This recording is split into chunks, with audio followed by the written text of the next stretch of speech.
Giselle Hartman stepped out of her graphite Porsche and saw the car parked 2 spaces away. The paint had gone from red to the color of dried blood over the decades. The rear glass carried a crack along the lower corner. The chrome was dull. The man who climbed out of it wore work pants and a plain shirt, his hair uncombed, his hands the hands of someone who used them. Giselle let the silence stretch just long enough for it to become intentional. Then she said, loudly enough for the entire parking structure to hear, "I thought the city had ordinances about abandoned vehicles." The people around her laughed. The man said nothing.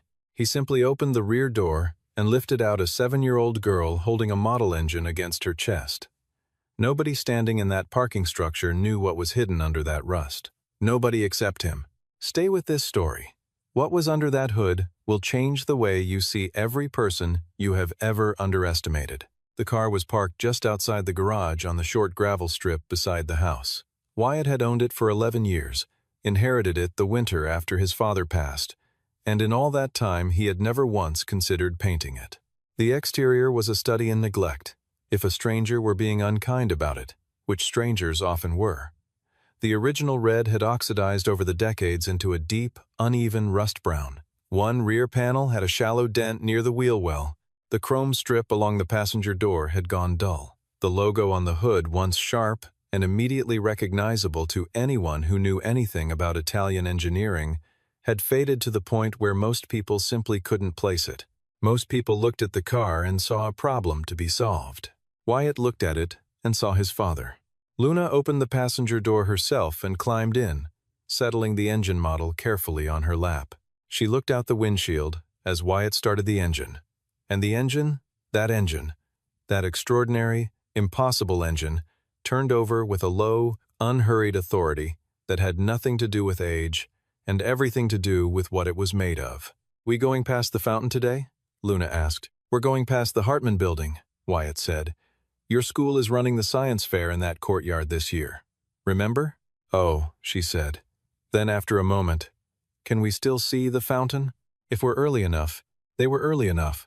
The Hartman building sat on the western edge of the financial district, 12 floors of glass and dark steel, the kind of structure that announced its own importance before you had read the name above the entrance. Hartman and Associates occupied the top 3 floors. The company consulted on capital investment, acquisition strategy, and asset valuation for clients across North America and Western Europe. It was, by most measures, extraordinarily successful. It was run by a 34-year-old woman named Giselle Hartman, who had built it from a 2-person operation in a sublet office into the firm whose name appeared in financial publications 3 or 4 times a month. That morning, Giselle was on her 3rd call before she had finished her coffee. She drove herself, which she considered a point of personal discipline. The car was a Porsche Cayenne in graphite gray, maintained on a service contract, washed weekly. She believed, and had said so, publicly, more than once, that the way a person maintained the things they owned was a direct indication of how they approached their professional responsibilities. It was a philosophy she had developed in her mid-20s when she was building the firm from nothing and needed frameworks for fast judgment. She had never stopped to examine whether the framework was accurate. It had always seemed obvious enough. Carter Blake, her chief financial officer, was waiting at the building entrance when she arrived, holding 2 folders and his own coffee, in a grip that suggested he had been standing there for some time. Carter was 41, well-dressed, and constitutionally incapable of disagreeing with Giselle on anything that might affect his proximity to power. He was useful for certain things. Giselle understood what he was, even if she had never articulated it to herself in those terms. Diana Walsh was already upstairs at her desk. Diana was 30 years old and had worked as Giselle's personal assistant for nearly 4 years. She was organized, quiet, and possessed of a precision that Giselle valued without fully understanding. Diana did not fill silence for the sake of it. She did not laugh at things she did not find funny. These were qualities Giselle had catalogued as professional virtues, though she had not spent much time considering what they said about Diana as a person. Diana's father, Harold Walsh, was 68 years old and had spent 40 years as a restoration specialist for antique and vintage automobiles. He had retired to a house in western Massachusetts, where he kept 3 unfinished restoration projects in a barn, and received weekly calls from his daughter about subjects that had nothing to do with cars, until recently. The morning Giselle pulled into the building's private parking structure, she saw the car before she saw the man. It was parked in the visitor section, 2 spaces from her reserved spot, and it stopped her cold in a way that expensive, beautiful things occasionally stopped other people. Not because it was beautiful, because it was not. It sat low on its wheels, the paint a mottled reddish-brown that had clearly once been something else, the rear glass carrying a hairline fracture along the lower left corner. The car's age was impossible to determine at first glance, which was itself unusual. Most old cars announced their decade. This one refused to be placed. Giselle stepped out of her Cayenne. She looked at the car. Then she looked at the man who had just stepped out of it. He was perhaps 37 or 38, with the kind of forearms that came from actual labor and not a gym, wearing dark work pants and a plain gray shirt. His hair was not recently cut. He looked like someone who had driven to the building to drop something off, or to inquire about a delivery, or to collect a form. He did not look, to Giselle, like someone who had any professional business in her building. He was reaching into the back seat to lift out a small girl who was clutching a model engine to her chest. Carter appeared at Giselle's side, having walked across from the entrance. He looked at the car. He smiled slightly, the way people smile when they expect someone else to say the thing they are thinking. Giselle said it. Is that actually parked here? Her voice carried without effort. The parking structure was not full at that hour, and sound traveled cleanly between the concrete pillars. Several people who had just arrived turned around. I was under the impression this was a private facility. The man stood straight with the girl in one arm. He looked at Giselle without particular expression. Not defiant, not embarrassed, just present, the way a mountain is present without any apparent concern for what you thought about it. We have a visitor pass, he said. His voice was unhurried. Science fair. The school is using the east courtyard. Giselle walked a slow arc around the car, the way she sometimes walked around a conference table when she was deciding something. Her heels clicked on the painted concrete. She looked at the hood, at the peeling chrome, at the dented panel. She looked at the logo that no longer resolved into anything recognizable. What is this, even? She said it the way someone says it when they do not actually want an answer. This is a museum piece. A sad museum piece. Carter laughed. 2 junior associates who had been heading toward the elevator stopped walking. The man said nothing.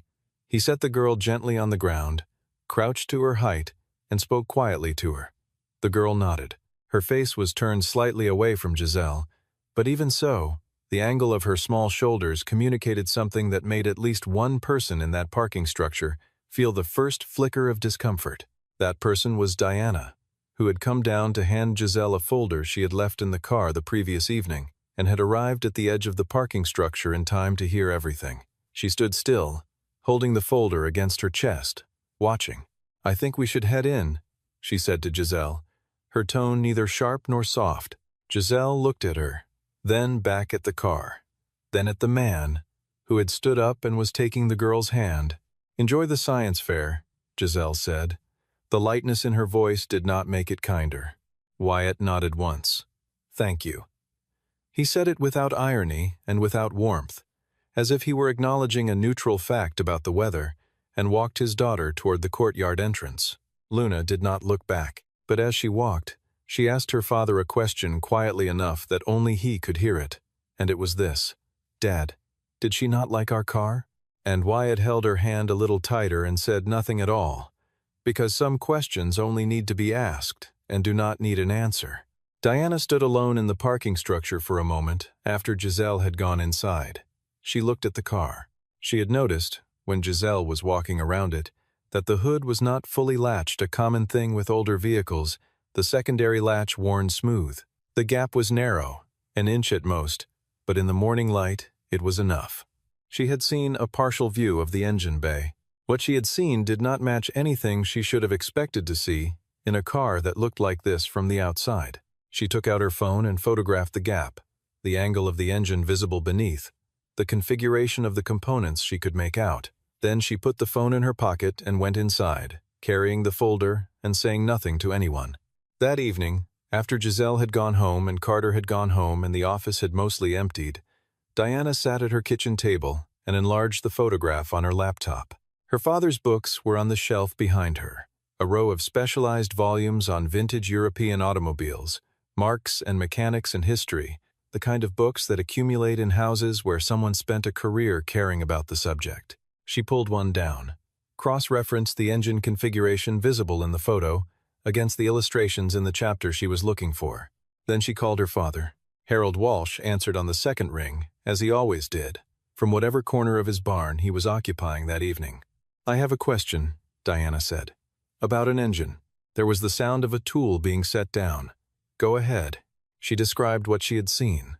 The configuration of the intake manifold, the unusual routing of the oil lines, the shape of the valve covers, which were unlike anything in current production and unlike most things in vintage production that she had ever encountered. Harold was quiet for a long time. "The oil lines?" he said finally.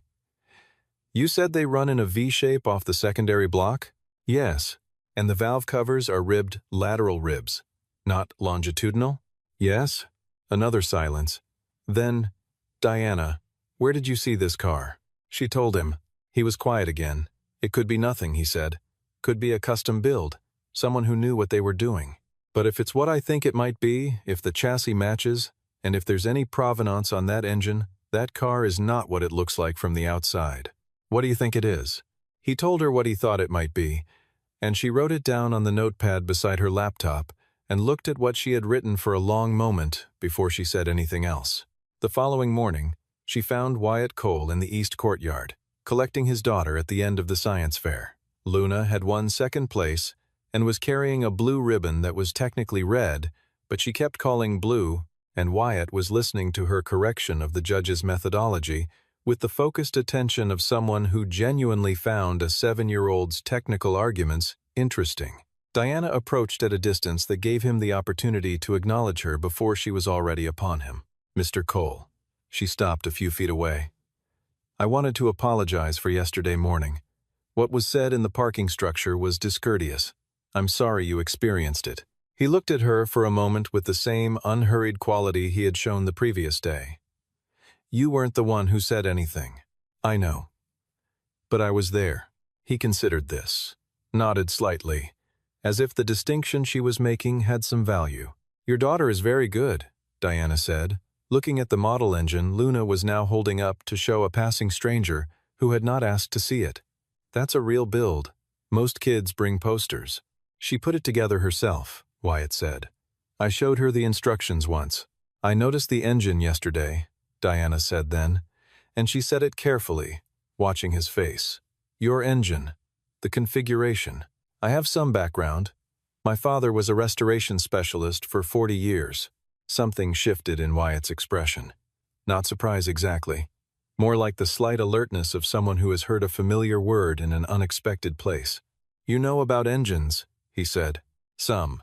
Enough to know that what I saw through your hood was not a standard configuration." He studied her for a moment. She met his eyes without looking away, which she suspected was the only thing that convinced him to do what he did next. He walked to the car, which was still parked in the visitor section, and he lifted the hood. Diana stepped forward and looked into the engine bay. She was quiet for a long time. She moved her angle slightly to catch the light differently. She leaned in and looked at the left side of the engine block, toward the rear, where the light was weakest. There were letters there, written in what appeared to be white paint marker or paint pen, the strokes deliberate and unhurried. A signature in a script that she recognized not from having seen it in person, but from the reproduction she had seen in her father's book, on the frontispiece where it had been used as a chapter header, a piece of history preserved in print. She stepped back. She did not realize she had raised her hand to cover her mouth until she felt the pressure of her own fingers against her lips. "Is this real?" she asked. "Yes," Wyatt said. "Do you know what the car is worth?" He looked at the engine the same way he always looked at it, not with assessment, not with ownership, but with something closer to conversation. "I don't think about it that way." That evening, Diana called her father again and told him what she had seen, and Harold Walsh sat in his barn in western Massachusetts and was quiet for so long that she thought the call had dropped. Then he said, simply, "God." And then he said, That man needs to protect that car, Diana said. I think he already is. 3 weeks later, Hartman and Associates required an independent valuation specialist for the American portion of a major acquisition. The client was Marco Gentile, a 70-year-old Italian collector whose family had been acquiring significant automotive assets since the 1950s. He was relocating a portion of his collection to the United States and needed an expert without a financial stake in the transaction, someone whose reputation in the field was clean and whose judgment would be trusted by both parties. The name that emerged from every independent source Carter consulted was the same name, Wyatt Cole. Carter brought the file to Giselle's office on a Thursday afternoon and set it on the desk without preamble. She looked at the photograph on the cover page, a standard professional headshot, the kind used for consulting registries. She recognized the face. The man from the parking lot, she said. He's considered one of the top 5 independent appraisers on the East Coast for pre-1970 European vehicles, Carter said. Collectors in Paris and Milan request him specifically. He doesn't have a firm, works independently by referral only. Giselle looked at the file. The transaction was significant enough that getting the valuation wrong would cost the firm its relationship with Gentile's family, which had been a client prospect for 2 years. Getting it right would mean a referral network in European collector circles that money could not simply buy. Set up the meeting, she said. Diana made the call. Wyatt answered and listened and did not say anything for a moment when Diana told him the firm's name. She waited. All right, he said. Send me the asset list and I'll be there Thursday. He arrived on Thursday at 2 in the afternoon in the same car, parked in the same visitor section, and wore a jacket over a plain white shirt. He was not dressed for performance. He was dressed the way someone dresses when they have somewhere to be, and see no reason to manufacture significance through clothing. The conference room on the 9th floor had 8 people in it when he entered. Giselle at the head of the table, Carter on her right, 3 associates along one side, Diana in the corner with a notepad, and 2 representatives of Marco Gentile's management team at the far end. Wyatt sat, opened his folder, and began. He spoke for 45 minutes. He went through the Gentile collection's documentation with a specificity that required no performance. The chassis numbers, the build dates, the provenance gaps he had identified, and the methods he had used to fill them, the single vehicle in the collection whose documentation he considered unreliable, and his reasons for that conclusion. He was not lecturing. He was simply describing what he knew in the way that people describe things when they have spent 20 years knowing them. Carter took 3 pages of notes. Giselle said nothing for 45 minutes, which was unusual. She was a person who spoke in meetings, who interrupted when she saw a better direction, who maintained her authority in a room by being its most present voice. She sat and listened and did not interrupt once. When Wyatt finished, the Gentile representatives exchanged a look that conveyed they were satisfied. Carter began discussing fee structures. Giselle stayed after the room cleared. Diana began to gather her things slowly, sensing that she should remain nearby but not visibly. Giselle looked at Wyatt across the now empty conference table. He was capping his pen, not watching her, and there was nothing in his posture that suggested he was waiting for anything from her. The other morning, she said. He looked up. I wasn't. She stopped. She was a woman who did not fumble sentences. She started again. What I said in the parking structure was unkind. I said it publicly, which made it worse. She paused. I'm saying this directly, not through a representative. I was wrong. Wyatt looked at her for a moment, with that same quality she had noticed in the parking lot. Not hard, not soft, just even. I appreciate that, he said. That's all? Carter had said, earlier, when she had told him she was planning to apologize directly. He had meant it as a caution, as though direct acknowledgement of fault carried some professional cost. She had ignored him. I have a daughter, Wyatt said then.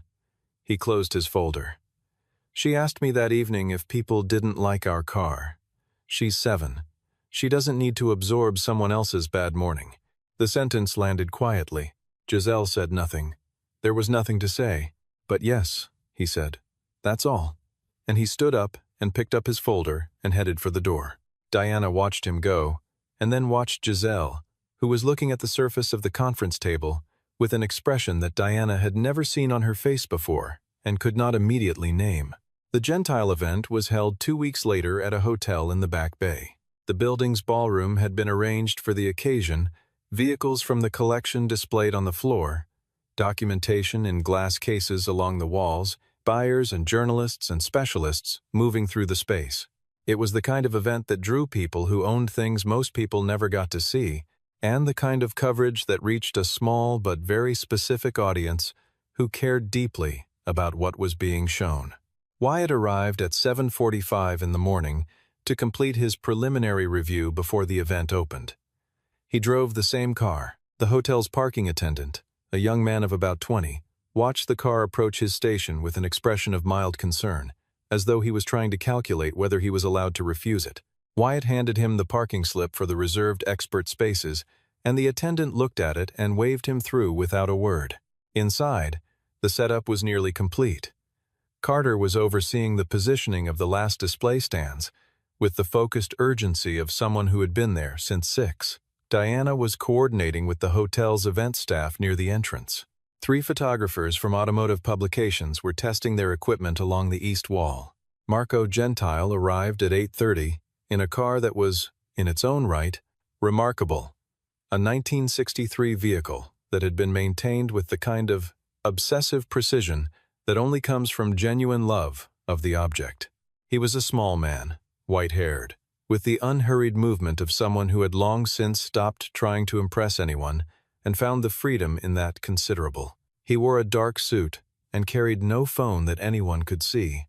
He stepped out of his vehicle, paused to exchange a word with his driver, and then walked toward the hotel entrance. He would have walked straight in had something not stopped him. The car, Wyatt's car, was parked near the accessible entrance, apart from the other vehicles in the reserved section, and Marco Gentile stopped walking when he saw it. He stopped completely, the way people stop when something triggers a recognition so strong that the body simply halts to process it. He walked toward the car. His personal assistant, a woman who had worked for him for 12 years and was not easily surprised, watched him change direction without explanation and followed at a slight distance, unsure what was happening. Marco stood in front of the car and looked at it for a long time. He walked slowly around it, studying the lines of the body, the configuration of the hood. He bent down to look at the angle of the front wheel wells. He straightened and looked at the side profile again. Then he said something in Italian. His assistant translated quietly, though there was no one nearby to hear it yet. He said he recognized the hood design. He said he had seen the engineering drawings for this configuration years ago, among documents his father had kept in their house in Maranello. Diana, who had stepped outside briefly and was watching from the entrance, went back in and found Wyatt and told him quietly that Marco Gentile was standing next to his car in the parking area and appeared very interested in it. Wyatt set down his coffee and went outside. By then, Carter had come out as well, and 2 of the photographers, drawn by the unusual sight of Marco Gentile standing in a parking lot examining what appeared to be an unpresentable vehicle, with the focused attention he usually reserved for verified masterpieces. Giselle came out last. She had been in a call and had ended it early when Diana appeared in the doorway and said, with the particular economy she used when something significant was happening, "You should come outside." Marco turned when he heard footsteps. He saw Wyatt approaching, and he recognized him from their work together over the previous days. "This is yours," Marco said. It was not a question. "It was my father's," Wyatt said. Marco looked back at the car. He placed one hand very gently on the front fender, not possessively, but the way someone might touch a shoulder in greeting. "Your father," he said. "Where did he work?" "He was a mechanic. He went to Maranello in 1972 on a technical exchange. 1 season." Marco's expression shifted in a way that was difficult to read from a distance, something between recognition and grief, the look of a person recalibrating a belief they had held for a long time. "There was a program," Marco said slowly, as though remembering a dream. "My father spoke of it.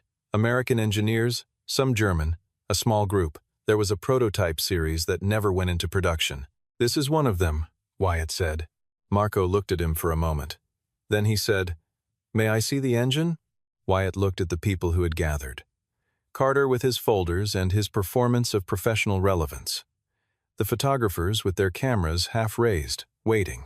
Giselle, standing still, a step behind the others, watching. He unlocked the car and lifted the hood. Marco stepped forward.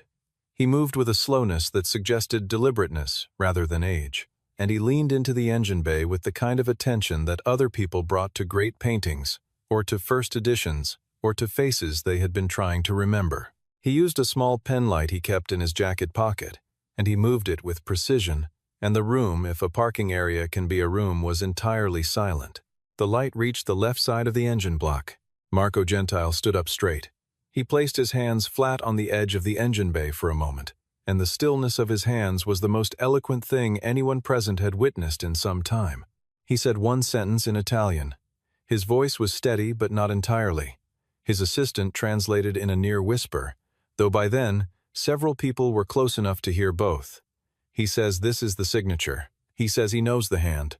He has seen this script on a document, an original document, in the company archive in Maranello, dating to 1971. One of the photographers raised his camera. Another had already been recording on video for the past 45 seconds. Carter said something to Giselle in an undertone. She did not appear to hear him. She was looking at the engine block from where she stood, and from her angle, she could not quite see the signature. But she could see Marco Gentile's face, and she could see Wyatt's, and the difference between those two faces was this. Marco's held the stunned joy of a person who has just been given back something they believed was lost forever, and Wyatt's held nothing new at all. He had always known. He had always carried it. There was nothing on his face that had not been there for 11 years. Giselle thought of the parking structure, of her own voice, loud and deliberately carried, of the girl with the model engine who had asked her father a quiet question as they walked away. She thought of the word she had used. Sad. The feeling that moved through her was not comfortable, and she did not try to make it comfortable. She let it stand where it was, because that seemed like the least she could do. Within 2 days, the images were circulating in specialized collector publications and in the general press. The signature had been verified by a handwriting analyst retained by 2 separate publications and by a former archivist who had spent 20 years working with primary Ferrari documentation. The consensus was unambiguous. Wyatt's phone did not stop for a week. The highest offer came from a collector in Switzerland, a figure with 7 digits that Wyatt would not share but that Diana, through the particular information networks of her industry, eventually learned was well above $4 million. There were other offers, most of them routed through intermediaries, some of them apparently from parties who did not want to be identified, which Wyatt found neither flattering nor relevant. He declined them all without drama and without extensive explanation, and eventually the calls slowed and then stopped. Carter attempted to position Hartman and Associates as a facilitating party for any potential sale, which Wyatt declined with a politeness so clean it was almost impossible to argue with. Carter argued with it anyway. Wyatt declined again with the same clean politeness, and that was the end of that. Luna saw the news on a classmate's tablet, forwarded from whatever coverage had reached the 12 and under set. She arrived home from school with the screen in her hand and her backpack still on and stood in the kitchen doorway. Dad, our car is famous. Wyatt was making dinner. He turned around, took the tablet, read the headline, handed it back. It's not new to us, he said. Are you going to sell it?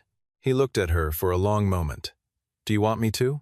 She considered this with genuine seriousness, the 7-year-old deliberateness that does not know it is touching to watch. She set her backpack down. She climbed onto the kitchen stool. No, she said finally, because it's Grandpa's. Wyatt turned back to the stove. That's right. A week after the event, Giselle Hartman drove to the address listed in Wyatt's professional registry. The address led to a residential neighborhood in a suburb northwest of the city, where the houses were modest and the yards were either well-maintained or not maintained at all, with very little in between. Wyatt's property was the latter, a reasonable yard in which a great deal of attention was being paid to things that were not the grass. She did not bring Carter. She did not bring Diana. She carried a small box from a bakery she had passed on the way, and she told herself in the car that the box was not a prop, not a gesture of performance, and she needed to be honest with herself about that distinction, or the entire thing was useless. It was, she believed, not a prop. She had stopped at the bakery because she had not known how to arrive empty-handed at the door of someone she had treated badly in front of other people, and the box had seemed like an honest acknowledgement of that difficulty rather than a calculated move. She knocked. Wyatt opened the door and looked at her without surprise. She wondered if Diana had said something, and suspected Diana had not, and concluded that he was simply a person who did not show surprise even when he felt it. "I wanted to come myself," she said, "not through anyone else." He stepped back from the door. She took this as an invitation and stepped inside. The house was small and clean, with the clean of someone who did not have excess space and had organized what they had with practical care. There were books on a low shelf, and a child's drawing on the refrigerator, and a photograph on the windowsill that she did not look at long enough to interpret. There was a smell of oil that she had by now come to associate with this man and no longer found out of place. She set the box on the table. "I want to say it clearly," she said. "What I did in the parking structure was a public unkindness for no reason that mattered. The car's value, or the lack of it, had nothing to do with anything. And your daughter was there." She stopped. "I've been thinking about that part most." Wyatt looked at the box on the table, then at her. "She's all right," he said. "I know. But she asked you a question when she was walking away. I saw it." He did not confirm it or deny it. He simply looked at her, with that evenness that she was beginning to understand was not the absence of feeling, but the presence of an unusually stable center of gravity. "Luna will be fine," he said. "She already is." "I know. People judge what they don't understand," he said then. "I've done it too. To other things, other people. It's worth remembering, is all." He said it without the tone of a lesson. He said it as a fact about human beings in general, himself included. Giselle looked at the box on the table. She looked at the photograph on the windowsill.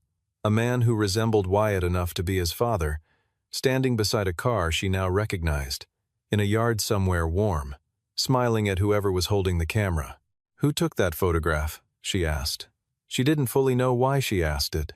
"My mother," Wyatt said. 1973. He'd just gotten back from Italy. She looked at the photograph for another moment. The man in it was laughing at something. A real laugh. The kind that takes over your face before you've decided to let it. His hand was resting on the car's hood. Giselle turned back to Wyatt. "Your father loved that car," she said. "He loved what building it taught him," Wyatt said. "The car was evidence of that. He used to say he didn't build anything, he learned things, and the things he learned left behind a shape. That was the car." She had no answer for that. She was not certain an answer was required. She picked up the box from the table and held it out to him. "Luna will like these," she said. "There's a small one in there with pink frosting." The woman at the counter said it was their best one. Wyatt took the box. A small shift occurred in his expression, not forgiveness, exactly. Because forgiveness implied an accounting that neither of them was performing, but something more functional. The simple adjustment of two people who have had a difficult beginning and are deciding, without making a formal decision, to proceed past it. "She'll eat the frosting first," he said. "She always does." Giselle said goodbye and walked back to her car. She sat in it for a moment before starting the engine, looking at the gravel driveway and the house and the garage door that was slightly open, the darkness inside it broken by the visible edge of a familiar vehicle. She thought about a framework she had carried for 10 years, that the outside of a thing was the language of the inside of a thing, that surfaces told the truth about depth. She thought about a car she had looked at and seen nothing. She drove home. In the garage that evening, Wyatt heard the quiet of the neighborhood outside, and the smaller quiet of Luna, already asleep, and the deepest quiet, which was the one inside himself that had been there since the morning his father died and had not left, but had over the years become something he could live near without flinching. He opened the hood. He did not do it to check anything. He did it because this was what he did in the evenings.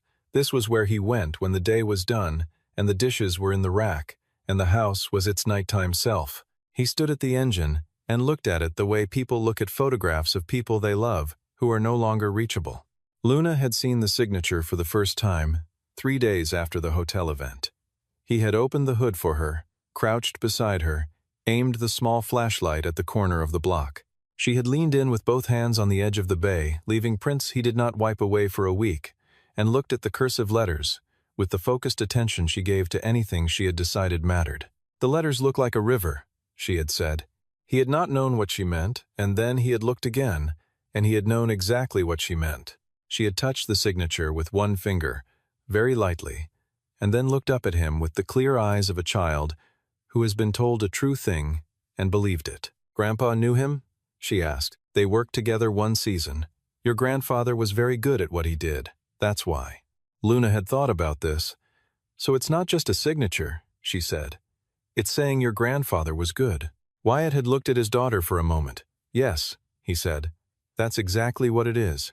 He closed the hood now, in the quiet of the evening, with the same deliberate care he always used, two-handed, unhurried, until the latch settled into place with a sound that was small and solid and final. The car stood in the garage in the dark, rust on the outside, silk on the inside, and between those two things, a record of a man who had been good at something and had been recognized for it by someone whose recognition meant something, and whose son had carried that recognition for 11 years without telling anyone, because some things do not need witnesses to be true. Down the hall, Luna was asleep. The model engine she had built was on the shelf above her bed, beside the blue ribbon that was technically red. Her window was cracked open, and the late spring air moved through it in a way that barely disturbed the curtain. Wyatt turned out the light in the garage and walked back inside. Everything that had happened was over, and everything that had always been true was still true, and the house was quiet, and that was enough.